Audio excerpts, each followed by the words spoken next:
2025년 8월 1일 폴란드 글리비체의 부마르와벤데 공장에서는 폴란드 안보의 미래를 결정지을 중요한 이정표가 세워졌습니다. 충성! 글로벌 국방 이슈의 뻥수입니다. 블라디슬라프 코시니아크 카미시 국방장관은 한국의 K2 전차 180대와 81대의 지원 차량을 도입하는 2차 이행 계약서에 서명했습니다. 바르샤바 봉기 81주년을 맞이한 이날 장관은 위대한 역사가 우리 눈앞에서 일어나고 있다고 선언하며 이번 계약이 폴란드군의 현대화와 방산산업 재건의 핵심임을 강조했습니다. 폴란드가 이토록 속도를 내는 이유는 직면한 전력 공백이 현실적이기 때문입니다. 러시아 우크라이나 전쟁 발발 이후 폴란드는 T-72와 PT-91 등 구형 전차 300대 이상을 지원했습니다. 이는 폴란드 전체 전차 전력의 약 25%에서 30%에 달하는 규모로 이를 조속히 메우는 것이 국가안보의 최우선 과제가 되었습니다. 하지만 서방의 기존 공급망은 폴란드가 원하는 시기에 충분한 물량을 인도하기에는 한계가 있었습니다. 코시니아크 카미시 장관과 파베우 베이다 국방차관이 주도하는 이 프로젝트는 81대의 지원 차량을 포함한 광범위한 기술 이전을 골자로 합니다. 2028년부터 폴란드 현지 라인 가동을 목표로 하는 이 계획은 폴란드 중공업의 숙련도를 높이고 나토 동부전선의 군수지원 거점으로 도약하려는 장기적인 야심을 담고 있습니다. 비록 완전한 독립 생산까지는 단계적인 시간이 필요하지만 폴란드는 이미 그 첫 발을 뗐습니다. 다시는 타국의 공급망에만 국가의 운명을 전적으로 맡기지 않겠다는 의지. 폴란드가 한국의 K2를 선택하고 현지화를 서두르는 진짜 이유는 바로 여기에 있습니다. 우리 군의 요구에 최적화된 전차를 우리 땅에서 관리하고 운용할 수 있는 방산자립의 토대를 만드는 것. 그것이 지금 글리비체의 생산 라인이 멈추지 않는 이유입니다. 하지만 이 야심찬 계획 앞에는 해결해야 할 기술적 과제들과 주변국들과의 복잡한 이해관계가 얽혀 있습니다. 과연 폴란드는 약속된 2028년까지 완벽한 현지 생산 체계를 구축할 수 있을까요? 그 구체적인 로드맵과 기술 이전의 실체를 들여다봅니다. 왜 K2인가? 독일의 오만과 PGZ의 심장수술. 폴란드가 한국의 K2 전차를 선택한 것은 단순히 신속한 납품 때문만은 아니었습니다. 이는 폴란드가 과거 독일제 레오파르트 2 전차 도입 과정에서 겪은 유지보수 지연과 제한된 기술 이전 문제를 극복하려는 전략적 결정이었습니다. 폴란드는 레오파르트 2를 운용하면서 독일 측의 엄격한 지식재산권 관리로 인해 핵심 부품 수리와 개량에 어려움을 겪었고 지원이 지연되는 사례가 있었습니다. 이러한 경험은 폴란드 측에서 독일과의 협력에 불만을 쌓이게 했습니다. 이 문제를 해결하기 위해 폴란드 무장그룹 PGZ의 아담 레슈키에비치가 그룹 개혁을 주도하고 있습니다.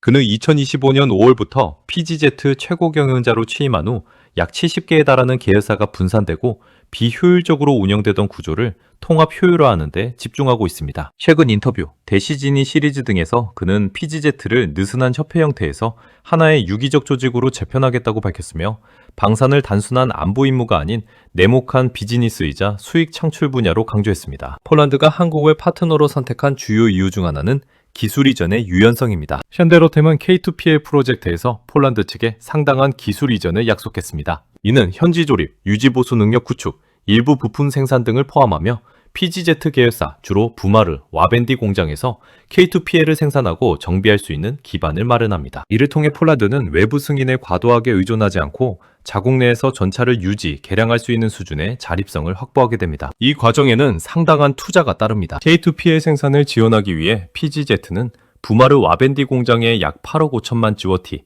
우리 돈 약 3,200억 원 규모 투자를 결정했습니다. 이는 공장 현대화와 생산 라인 구축을 위한 것으로 2028년까지 완료될 예정입니다. 포즈난 공장 관련 현대화도 PGZ 전체 통합 과정에서 논의되지만 K2P의 핵심 생산은 글리비체 부마르 와벤디 공장 중심입니다. 아담 레슈키에비치는 PGZ를 더 효율적이고 경쟁력 있는 그룹으로 재편하며 K2PL을 포함한 주요 프로젝트를 통해 장기적으로 생산 정비 허브 역할을 강화하고 수출 기회를 확대하려 합니다. 그는 민간 기업과의 협력, 예로 기술 통합도 강조하고 있습니다. 결과적으로 PGZ는 K2PL 프로그램을 통해 폴란드 방산의 자립성과 수익성을 동시에 높이는 데 주력하고 있으며 이는 유럽 내 한국 방산 협력의 성공 사례로 평가받고 있습니다. 거대한 도박, 32조 원 잭팟과 유럽 생산 기지화. 폴란드의 K2PL 프로젝트는 단순한 무기 도입을 넘어 폴란드 방산 산업의 대대적인 재건과 유럽 내 입지 강화를 노린 전략적 움직임입니다. 2026년 2월 현재 폴란드는 더 이상 단순히 전차를 구매하는 국가가 아닙니다. 서부의 글리비체, 부마르 와벤디 공장은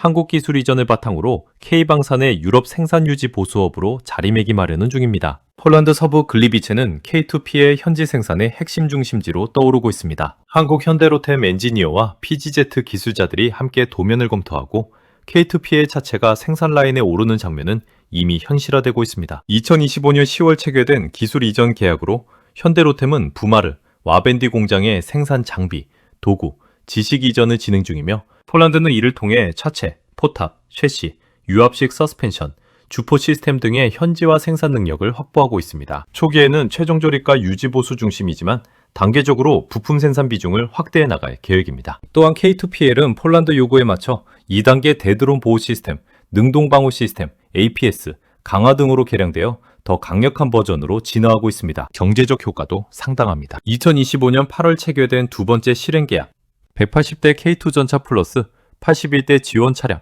회수차 31대, 공병차 25대, 교량차 25대 등은 약 65억 달러, 약 9조 원 규모로 평가됩니다. 전체 K2 프로그램 2022년 첫 180대, 장기 목표 최대 1000대를 고려하면 수십조 원대 투자가 예상되며 폴란드 정부는 부마르 와벤디 공장 현대화에 약 8억 5천만 주어티, 약 2,300억 원을 투입해 2028년까지 연간 50대 생산 능력을 갖추게 됩니다. 이는 폴란드 중공업의 부활을 의미하며 고숙련 기술자 양성과 일자리 창출, 공급망 활성화를 통해 방산산업 전체를 끌어올리는 기폭제가 될 전망입니다. 구체적인 고용 숫자는 공식 발표되지 않았으나 장기적으로 수천 명 규모의 효과가 기대됩니다. 폴란드의 시선은 국경 너머로 향합니다. 노르웨이, 루마니아, 슬로바키아 등 주변국들이 독일제 레오파르트 전차의 납기 지원과 높은 유지비에 불만을 품고 대안을 모색 중인 가운데 폴란드는 한국 기술과 자국 지리적, 산업적 이점을 결합한 폴란드산 K2PL 패키지를 잠재적 옵션으로 제시할 수 있습니다. 슬로바키아는 이미 2025년 초 폴란드와의 협력 의향서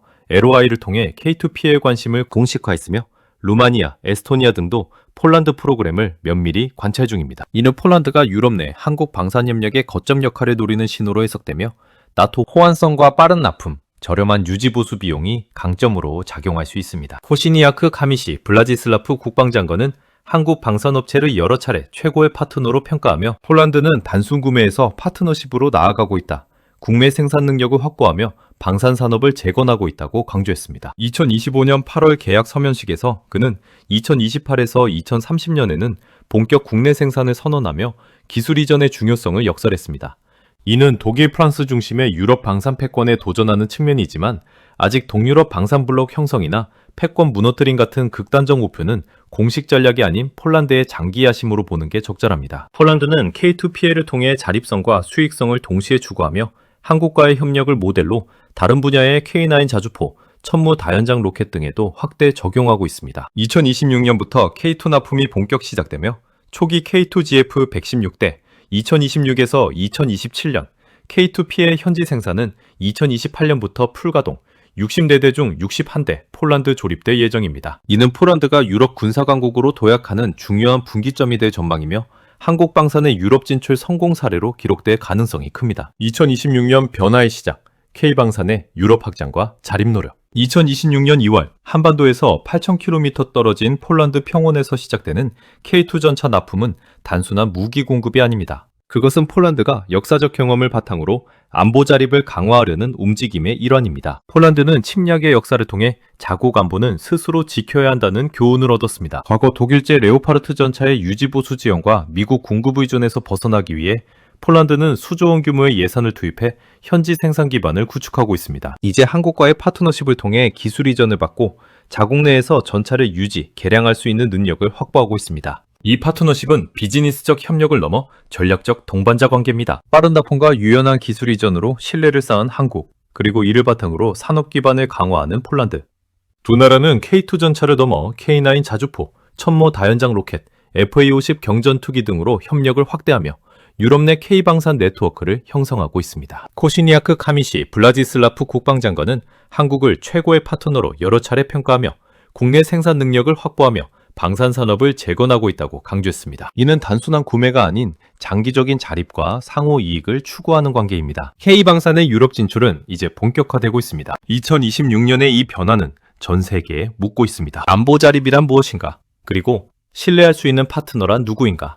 폴란드 국방장관이 강조했던 진짜 이유, 그것은 국내 생산 능력을 통해 안보를 강화하겠다는 국가 의지의 표현이었습니다. 폴란드는 이 파트너십을 통해 유럽 방산 시장에서 새로운 옵션을 제시하며 한국 방산은 유럽 진출의 성공 모델을 만들어가고 있습니다. 이는 단순한 거래를 넘어 양국이 서로의 강점을 살려 안보와 산업을 동시에 키워가는 새로운 형태의 국제 협력 사례로 평가받고 있습니다. 결론은 K방산은 유럽 방산 시장의 새로운 옵션이 되었습니다. 여러분은 이 협력의 흐름, 그리고 한국과 폴란드가 함께 만들어가는 이 파트너십을 어떻게 보십니까? 오늘 영상 여기까지였습니다. 충성! 좋아요, 구독, 알림 설정 부탁드립니다.